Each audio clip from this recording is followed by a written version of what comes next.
네, 이제 오늘 처음 이제 여호수아에 들어갔어요. 여러분 혹시 여호수아 하면 떠오르는 단어나 뭐 그런 기억들이 있나요? 눈의 아들. 눈의 아들, 오늘 본문에 보니까 눈의 아들이라고 나와 있네요. 혹시 굉장히 유명한 전투가 있는데 땡땡땡 전투. 네. 여리고 전투 하면은 아마 여호수아가 딱 떠오를 거예요. 네, 여호수아의 그 이름의 뜻이 여호와는 구원이시다라는 뜻이에요. 자, 여호수아는 모세들을 이어서 이스라엘 백성을 가나안으로 인도한 그런 리더, 지도자예요.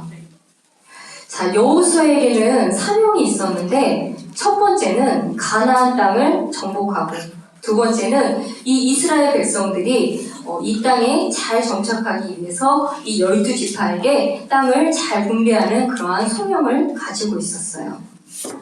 자, 여호수아는 하나님의 말씀 또 그 약속을 신뢰하는 굳건한 믿음으로 모세와 버금가는 하나님의 사람이다라고 기록하고 있어요.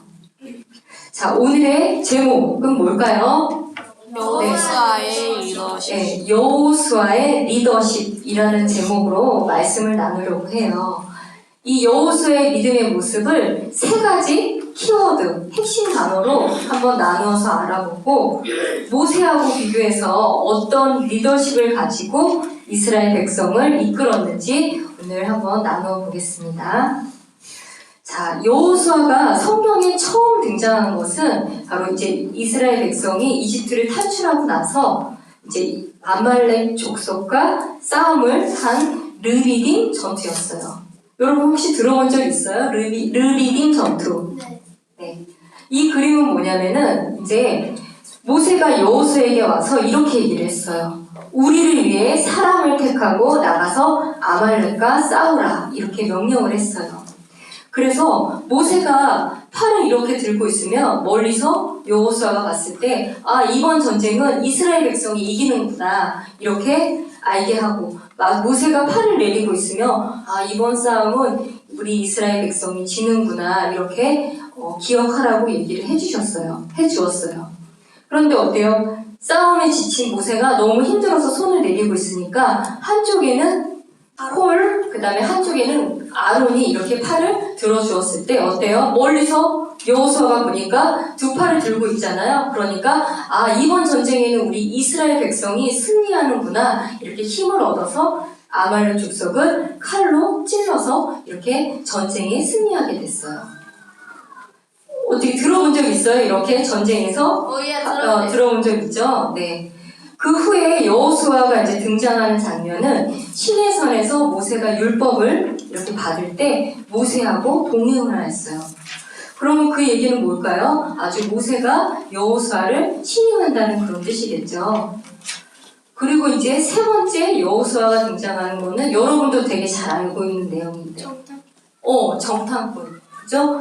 이제 이스라엘 그 백성을 가나안에 12명의 정탐꾼을 세웠을 때 여러분 혹시 긍정적인 보고를 한 사람은 누구와 누구였죠? 갈렙하고 여호수아. 맞아요. 갈렙하고 여호수아 두 사람만이 긍정적인 보고를 했다라고 우리 몇 주 전에 한 것 같죠? 네. 그렇게 우리 배웠어요. 이렇게 여호수아는 출신이 그렇게 좋지 않았다고 해요. 그렇지만 이렇게 이스라엘 백성들 사이에서 태어났고 또 한 청년으로서 이렇게 자라다가 모세 가까이에서 모세를 돕고 그의 곁에서 리더십을 배울 수 있었어요. 자, 이렇게 이제 여호수아의 믿음을 한번 세 가지 키워드, 핵심 단어로 한번 나눠서 살펴볼게요. 자, 첫 번째는 뭐예요? 모세의 후계자라고 나와 있어요. 민수기 27장 18절에서 20절에 어떻게 모세가 여호수아를 이렇게 세우는 장면이 나오거든요. 우리 한번 같이 읽어볼게요. 시작! 주께서 모세에게 이르시되 눈의 아들 여호수아는 속에 그 영이 거하는 자니 너는 그를 데려다가 내일에 안수하고 그를 제사장 엘르아살과 온 회중 앞에 세우며 그들의 눈앞에서 그에게 생물을 주고 내 종기 중 얼마를 그에게 주어 이스라엘 자손 온 회중이 복종하게 하라. 이렇게 하나님께서 모세에게 직접 너의 후계자로 여호수아를 이렇게 세우라고 말씀을 하세요. 그런데 여러분 중요한 게 있어요. 여호수아 안에 어떤 마음이 있다고 그랬죠? 18절에 모세의 영이 거하는 네, 여호수아는 속에 그 영이 거하는 자, 그 영은 바로 하나님의 영이 거하는 자라는 게 아주 중요한 핵심 포인트예요. 자, 이렇게 여호수아의 그 믿음의 모습. 첫 번째는 모세의 후계자. 두 번째는 여러분 뭐라고 나와 있어요? 네, 이렇게 여호수아에게 주신 사명이 두 가지가 있다고 그랬잖아요. 가나안을 정복하고 그 가나안 땅을 이스라엘 지파 12지파에게 분배하는 일이라고 했어요. 자, 이렇게 가나안 정복에서 하나님께서 이미 이 명령은 모세에게 주신 명령이었어요. 그런데 이것을 이제 여호수아가 이렇게 뒤를 이어서 이렇게 이 땅을 정복하기 위해서 힘을 다하였어요. 자, 어떻게 그렇게 해서 바로 여호수아 3장 17절에는 이제 드디어 광야 생활 40년이 끝나고 이제 가나안에 들어가는 그 장면이 말씀에 기록되어 있어요. 한번 같이 읽어볼까요? 시작! 주의 언약궤를 맨 제사장들은 요르단 한가운데서 마른 땅에 굳게 서 있었고 모든 이스라엘 사람들은 마른 땅을 건너보니 마침내 온 백성이 완벽하게 요르단을 건너었더라. 자, 한번 의진이한테 질문을 해볼게요. 네, 여러분, 의진아, 가나안 땅을 건너갔을 때 누가 먼저 가장 건너갔어요? 말씀을 보니까 제사장. 언약궤를 맨 제사장이 먼저 이 강을 이렇게 건넜다라고 나와 있어요. 자, 이렇게 여호수아는 하나님의 그 사명에 따라서 요르단을 건너서 가나안에 들어갔고, 그러면 어때요? 그 가나안 땅에 있는 이방 족속들을 이제 물리쳐야 되잖아요. 그래서 이제 여리고 전쟁부터 이렇게 시작을 하는 거예요. 자, 이렇게 여호수아는 정복 전쟁의 과정에서 모세를 통해 받은 그 명령들을 어김없이 그대로 순종하며 나아갔고, 하나님께서 전쟁을 시작하기에 앞서 매번 여호수아에게 나타나서 이렇게 승리를 약속을 해주셨어요. 자, 이렇게 가나안을 정복하고 땅을 분배하는데 무려 16년이나 걸렸다고 합니다. 자, 그 기간 동안 이 가나안을 정복하는 과정에서 여호수아는 하나님의 음성을 듣자마자 조금도 지체하지 않고 이렇게 행동에 옮김으로써 그때마다 전쟁을 승리로 이끌어 주셨어요. 그러면 어떻게 하나님께서 이렇게 여호수아에게 이렇게 승리를 안겨줄 수 있었는지 한번 비결을 우리가 한번 찾아볼게요. 여호수아 10장에서 14절. 네, 수연아 한번 여호수아 10장 14절을 우리 수연이가 한번 찾아서 읽어볼게요. 주께서 사람의 목소리에 귀를 기울이신 그와 같은 날은 그전에도 없었고 그 후에도 없었으니 이는 주께서 이스라엘을 위해서 싸우셨기 때문이었더라. 네, 이렇게 전쟁이 있을 때마다 여호수아가 하나님께 간구를 했을 때 하나님께서 그의 목소리에 귀를 기울이시고 어때요? 직접 싸워주셨기 때문에 승리할 수 있었다라고 이렇게 나와 있어요. 자, 이제 세 번째 여호수아의 믿음의 어떤 핵심 단어는 자, 뭐라고 나와 있어요, 여러분? 약속의 성취자. 네, 약속의 성취자. 이건 뭘까? 조금 생소하게도 좀 느껴지죠? 네. 이렇게 여호수아는 여러 어려움이 있었지만 가나안 땅을 정복하고 이렇게 분배하는 일을 했어요. 몇 년이 걸렸다고 그랬죠? 10년. 네, 16년이 걸려서 이렇게 분배를 했어요. 그리고 마지막에 요셉의 유언에 따라 이 세겜이라는 곳에서 바로 그 여호수아의 마지막 유언에 따라 요셉의 뼈를 묻었어요. 그러면 그 세겜이라는 지역이 왜 중요한 것이냐면 여러분 아브라함이 하나님의 그 부르심을 받고 처음 도착한 약속의 땅이 세겜이었어요. 그래서 이제 시간이 많이 지나서 아브라함의 아들 이삭, 그 다음에 야곱, 요셉, 모세를 거쳐서 이 여호수아로 이어지는 역사 속에서 마지막으로 그 하나님께서 약속해 주신 그 땅에 요셉의 뼈를 묻음으로써 바로 하나님이 아브라함에 주신 그 하나님의 약속이 성취되는 것을 볼 수 있었어요. 자, 그래서 여호수아 24장 32절에는 이렇게 마지막으로 여호수아의 뼈를 묻는 장면이 나옵니다. 한번 같이 읽어볼까요? 시작! 이스라엘 자손이 이집트에서 가지고 올라온 요셉의 뼈들을 세겜에 묻되 야곱이 세겜의 아버지 하몰의 아들들로부터 은 100개를 주고 산 한 구역 땅에 묻었으므로 그것이 요셉 자손의 상속 재산이 되었더라. 이게 실제로 이제 고고학자들이 실제로 그 요셉의 뼈를 묻은 그 무덤을 이렇게 좀 발굴을 해서 이렇게 기록으로 사진을 남겨놓은 거예요. 자, 이렇게 여호수아는 하나님의 약속을 끝까지 성취한 인물이에요. 그러면 여러분 여호수아는 어떤 리더십을 가지고 이 이스라엘 백성을 인도했는지 한번 우리가 모세하고 한번 비교를 한번 해볼게요. 여러분 모세가 몇 년에 살았죠? 120년. 120년. 그렇죠. 120년이요? 1000년은 좀 너무 많이 산 그거는 우리 그 예전에 그죠? 무드셀라 여기 때는 우리 1000년까지 살았죠. 대박이다. 그때는 969세까지 산 사람도 있었어요. 그런데 갈수록 수명이 줄어서 120세. 지금은 보통 그래서 오래 사시는 분들은 100세까지 살잖아요. 최대 120세. 근데 갈수록 점점 수명이 왜 환경도 안 좋아지고 여러 가지 그런 어떤 질병이나 이런 것 때문에 40세까지 줄었어요. 줄었다가 다시 지금은 수명이 늘어나서 120세까지 살 수 있다라고 얘기하고 있어요. 옛날에는 환경이 얼마나 좋았는지. 그때는 우회했겠죠? 네, 그러면 여러분, 우리 120세 했어요. 그러면 모세가 40년 동안은 뭐로 지냈죠? 기억나요, 여러분? 이집트 왕자. 40년은 미디안 광야에서 양치는 목자.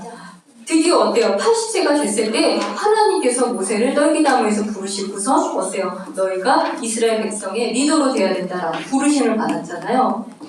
그러면 이런 측면에서 본다면 모세는 굉장히 신비한 인물이에요. 왜냐하면 이스라엘 백성들하고 함께 지내지 않았기 때문이에요.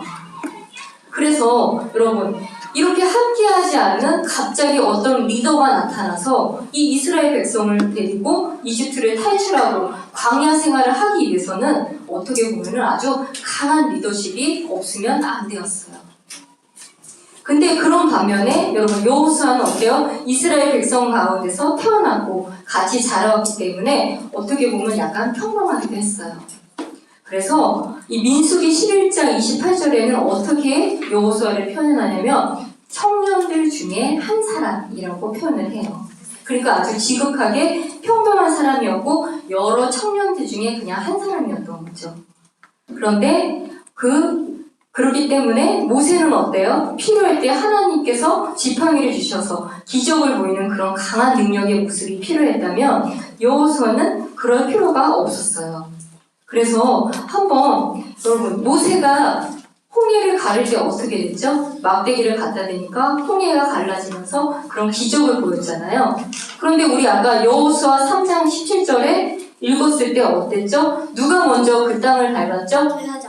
요르단강은 바로 제사장들이 먼저 땅에 그 바다에 닿았을 때 갈라지는 그런 기적을 보여주신 거예요. 그런 측면에서는 모세하고 조금 다르다라는 것을 볼 수 있어요. 자, 이렇게 모세의 리더십은 요즘에 보니까 리더십을 몇 가지 이렇게 나누더라고요. 그러니까 모세는 어떤 탁월한 능력을 가진 카리스마 리더십이라고 볼 수 있다면 여호수아는 탁월하기는 하지만 이스라엘 백성과 함께 백성들이 함께 이렇게 감당할 수 있도록 도와주는 어떤 리더십일 것 같아요, 여러분? 섬기는 리더십 들어봤어요, 여러분? 네, 섬기는 리더십 아니면 참여적 리더십이라고 볼 수 있어요. 한번 또 다른 예를 들어볼게요. 아까 전에 여리고 전투 우리 하람이가 얘기를 해줬잖아요. 여리고 전투도 어떻게 보면 여호수아가 큰 기적을 보인 게 아니라 여호수아하고 이스라엘 군사들이 이렇게 여리고 성을 7번 돌았을 때 하나님께서 그 여리고 성을 무너지게 해주셨잖아요. 이렇게 여호수아는 백성들과 함께 그 일들을 이루어 나가는 조화와 협동의 모습을 볼 수 있어요. 자, 여러분 여호수아의 사명이 뭐라고 그랬죠? 두 가지? 주은아, 여호수아의 사명이 뭐라고 그랬죠? 두 가지 선생님이 얘기했는데 한 가지만 먼저 얘기해보세요. 옆에 있는 예빈이가 한번 얘기해줄까요? 아까 전에 여호수아의 믿음을 세 가지로 얘기했을 때 두 번째였는데 어디를 정복하라고 그랬죠? 가나안을 정복하고 그 다음에 땅을 분배하는 그런 사명을 가지고 있다고 그랬잖아요. 그럼 여러분 가나안을 정복하려고 하면 혼자서는 안 되고 적합한 사람을 세우고 또 함께 전략을 세우고 협력을 해야만 진행을 할 수 있어요. 그리고 여러분 땅을 한번 분배한다고 생각을 해보세요. 여러분 부모님들이 여러분 이렇게 언니 오빠들과 음식을 이렇게 나눠주는데 여러분 공평하게 나눠주지 않으면 화가 나요 안 나요? 네, 화가 나죠. 네, 마찬가지로 이 땅을 그 12지파의 사람 수에 따라서 공평하게 분배하려면 어떻게 해요? 사람의 말을 경청해야 되고 또 불평이 있으면 들어줘야 되고 이런 리더십이 필요하잖아요. 그러니까 강력한 리더십보다는 온화하고 또 사람과 이렇게 조화를 이루며 해결해 가야 하는 그런 성향도 필요했기에 하나님께서 이 시기에는 여호수아 같은 리더십을 허락하신 것이 아닐까라고 이렇게 생각해 볼 수 있어요. 자, 이처럼 하나님이 어떤 사람을 부르신 목적과 계획이 있고 그 계획에 따라 우리를 부르셨다면 분명 상황에 맞춰서 그 일을 할 수 있는 능력도 주시는 분이구나라는 것을 여러분 꼭 기억하면 좋겠습니다. 자, 여러분 이제 한 중간 정도 왔어요. 한번 기지개를 한번 펴고 네, 어려워요 여러분? 어렵지 않죠? 절대 어렵지 않죠? 쉽죠? 아니요, 정신이 못 나요. 왜요? 피곤해요? 아니요. 오랜만에 왔더니 갑자기 여호수아로 뚱 간 것 같아요? 동진이 오랜만에 왔는데 우리가 민수기를 거쳐서 벌써 이제 여호수아기에 들어갔어요. 그럼 이제 한번 여호수아는 어떤 믿음의 모습의 사람인가 우리 하나씩 살펴볼게요. 자, 첫 번째 보니까 여호수아는 리더를 위해서 기도하는 사람이었어요. 자, 이제 모세가 하나님의 대변을 마치고 다시 성막으로 돌아왔을 때 유일하게 여호수아만 성막을 떠나지 않고 기다리고 있었어요. 이유는 바로 그 모세를 위해서 기도하기 위하였어요. 이렇게 늘 모세 곁에서 그를 위해 걱정하고 순종하고 보좌하는 그런 사람이었어요. 자, 두 번째 여러분 긍정적인 사람이었어요. 어떤 측면에서 긍정적인 사람이었을까요?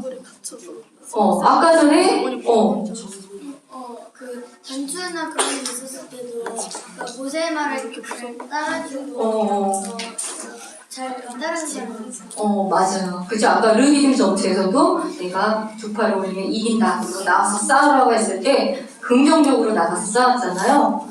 그리고 우리 가나안 정탐꾼을 보냈을 때 여러분 40일간 가나안 정탐을 하고 사람들이 돌아왔을 때 10명이 이렇게 표현을 했어요. 거기에 가서 보니까 땅은 너무나 좋은데 성벽이 두껍고 거기 있는 사람의 거인족 속들이 있더라.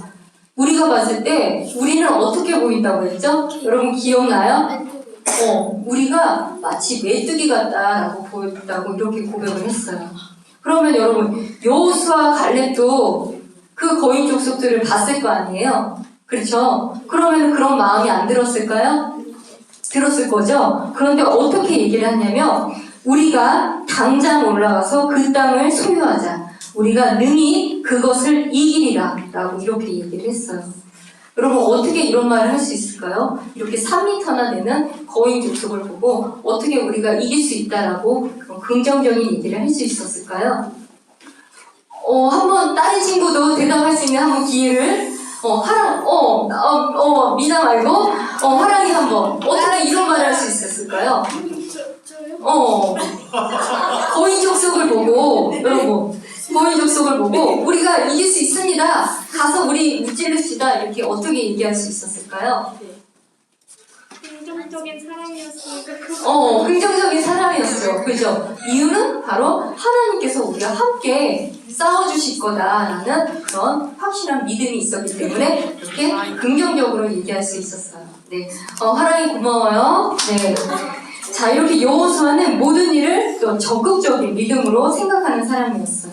그래서 이걸 보면서 선생님도 약간 소극적인 편이고 조용한 성격인데 이 여호수아의 믿음을 보면서 우리 초등부 친구들 또 저와 선생님들 모두 정말 모든 일에 적극적이고 긍정적인 사람이 되면 참 좋겠다는 생각을 합니다. 자, 세 번째는 지혜가 충만한 사람이었어요. 이건 우리 한번 같이 찾아볼게요. 네, 신명기 34장 9절. 그거는 여호수아기 1장 옆에 있어요. 모세가 눈의 아들 여호수아에게 안수하였으므로 그에게 지혜의 영이 충만하였으며 이스라엘 자손이 주께서 모세에게 명령하신 대로 그의 말에 귀를 기울였더라. 네, 이렇게 잘했어요. 고마워요. 네, 이렇게 지혜의 영이 충만하니까 이스라엘 백성들이 들었을 때 참 좋은 옳은 소리를 하네 하면서 그의 말에 귀를 기울이기 시작했어요. 이렇게 하나님이 기뻐하시고 하나님의 일꾼으로 쓰시는 사람은 지혜의 영, 즉 성령 충만한 사람을 이렇게 들어서 쓰신다는 것을 여러분 볼 수 있어요. 자, 이제 여러분 후반부를 달리고 있어요. 자, 가나안 땅을 정복하고 땅을 분배하는 일이 정말 힘들잖아요. 그런데 여러분 여호수아 혼자 다 감당할 수 있었을까요? 아니죠. 바로 그 옆에는 누가 있었을 것 같아요? 네, 바로 조력자 갈렙이 있었어요. 이 갈렙의 이름의 뜻을 보니까 전부 마음을 들이다 충성된 자라는 뜻이에요. 참 이름에 많은 것들이 이렇게 들어가 있죠. 이렇게 이름의 뜻처럼 약속의 땅 가나안 정복에 대한 열망을 가지고 온전히 하나님을 쫓은 그런 믿음의 사람이 바로 여호수아 곁에 있었어요. 보니까 이 갈렙은 모세에서도 조력자 역할을 했죠. 가나안 정탐보고에서도. 그리고 바로 이 모세의 뒤를 이은 그 후계자 여호수아 옆에서도 이렇게 조력자로서 리더가 어떤 일들을 감당할 때 옆에서 힘을 주었던 사람이었어요. 자, 이제 여러분 앞으로 이제 초등부 지나서 중고등부 이렇게 올라갈 텐데 여러분들이 가끔 믿음 생활을 이렇게 교회 생활을 하다 보면 너무 외롭고 지칠 때가 있어요. 그럴 때 바로 이렇게 함께 할 수 있는 믿음의 친구가 필요해요. 그러면 여러분 어때요? 먼저는 내가 그런 사람이 돼야 되고 또 그런 믿음의 친구를 만날 수 있도록 여러분 기도하는 그런 사람이 되면 좋겠습니다. 네, 여러분 어때? 초등부 친구들 중에 마음 맞는 친구들 많이 있어요? 있었는데 없어요. 왜 동진이는 왜 없어졌어요? 이 친구가 저를 까먹었나 봐요. 오랜만에 왔더니 오늘 동진이한테 인사 안 해줬어요, 여러분? 좀 서운했나 본데요? 안 서운했어요. 먼저는 여러분 좀 이렇게 초등부 들어오면 먼저 서로 조금 우리가 한 주 만에 봐서 좀 어색할 수도 있지만 서로 먼저 좀 이렇게 인사해주는 친구, 그죠? 그리고 좀 근황도 물어보고 그리고 조금 소외된 친구가 있으면 여러분이 좀 가봐서 우리 같이 얘기하자 이렇게 할 수 있는 그런 좀 마음이 넉넉한 친구들이 되었으면 좋겠어요. 네. 자, 이제 오늘 말씀을 요약을 해볼게요. 이스라엘 백성을 광야에서 가나안으로 인도한 그 여호수아의 믿음의 여정을 우리 세 가지 핵심 그 단어로 나누어 봤어요. 첫 번째는 뭐였어요? 모세의 후계자. 두 번째는 약속의 성취자. 그건 3번. 그래도 미사 잘 듣고 있었어요. 가나안 정복. 세 번째는 약속의 성취자로 이렇게 구분해서 이렇게 믿음의 모습을 나누어 보았어요. 그리고 모세하고 이렇게 리더십을 비교해 보면서 모세는 기적과 같은 그런 강력한 능력으로 이스라엘 사람들을 이끌었던 카리스마 리더십을 보였다고 하며 여호수아는 이스라엘 백성들과 함께 그것을 감당할 수 있도록 도와주는 섬기는 리더십, 참여적 리더십이라고 볼 수 있었어요. 또한 이 성경 전체에서 여호수아의 믿음의 그 특징을 보니까 첫 번째는 뭐였어요? 모세 곁에서 그를 위해서 기도하는 사람. 그래서 조력자로서 기도하고 섬기는 사람이었다. 두 번째는 긍정적인 사람이었다. 하나님의 약속을 믿고 아주 적극적으로 나아가는 사람이었다. 세 번째, 우리 선생님도 있죠. 지혜 선생님 오늘 보니까 지혜 선생님처럼 지혜의 영이 충만해서 하나님의 일을 아주 기쁨으로 감당하는 그런 특징을 보게 되었어요. 네, 이렇게 하나님께서는 세대에 맞춰서 맞게 리더를 허락해 주시고 또 그 일을 감당할 수 있는 능력도 주시는 아주 섬세한 분이심을 알게 되었습니다. 자, 그럼 여러분, 저와 여러분에게 주신, 분명히 각자에게 주신 하나님께서 분명 사명, 소명이 있을 거예요. 한번 고민해 본 적 있어요, 여러분? 나는 하나님께서 무엇을 하려고 나에게 재능을 주셨을까? 우리 하람이는 그죠? 피아노를 하는 친구, 또 조용하게 이렇게 자기 할 일을 묵묵히 하는 친구들은 아마 선생님 생각하기에 나중에 이렇게 말씀을 전하는 사람도 잘 맞을 것 같아요. 이렇게 조용하게 우리 승호라든가 하준이 이런 친구들은 조용하고 침착하기 때문에 말씀을 또 잘 전할 수 있을 것 같아요. 그리고 현수미는 아주 그죠? 나중에 이렇게 교회에 레크레이션 이렇게 하는 사수가 될 수 있을 것 같아요. 그래 재밌잖아요, 그죠? 네. 그래서 각자가 이렇게 주신 분명히 하나님께서 있어요. 우리 지희 선생님처럼 아주 한번 그것들을 각자 생각해 보면서 하나님이 나에게 어떤 일을 하라고 하셨을까? 나에게 어떤 재능을 주셨을까? 한번 생각해 보면서 정말 그것을 기쁨으로 감당하면서 준비하는 우리가 되길 기도할게요. 네, 마칠게요.